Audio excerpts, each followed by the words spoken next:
జగన్ అక్రమాస్తుల కేసులో జాప్యంపై కారణాలు చెప్పాలని సీబీఐని సుప్రీంకోర్టు ఆదేశించింది. 4 వారాల్లో అఫిడవిట్ వేయాలని కోర్టు తెలిపింది. డిశ్చార్జ్ పిటిషన్ వల్ల విచారణ జాప్యం అవుతుందని సీబీఐ న్యాయవాది కోర్టుకు తెలిపారు. ట్రయల్ రన్ జాప్యానికి కారణాలు వివరిస్తూ అఫిడవిట్ దాఖలు చేయాలని తెలిపింది. తదుపరి విచారణని ఆగస్టు 5కి వాయిదా వేస్తూ తీర్పునిచ్చింది.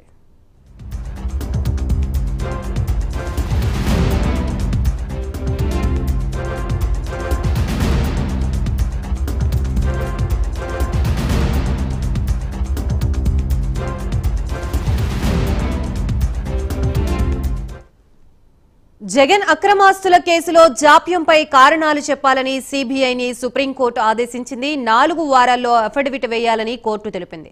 డిశ్చార్జ్ పిటిషన్ వల్ల విచారణ జాప్యం అవుతోందని సీబీఐ న్యాయవాది కోర్టుకు తెలిపారు. ట్రయల్ రన్ జాప్యానికి కారణాలు వివరిస్తూ అఫిడవిట్ దాఖలు చేయాలని తెలిపింది. తదుపరి విచారణని ఆగస్టు 5కి వాయిదా వేస్తూ తీర్పునిచ్చింది.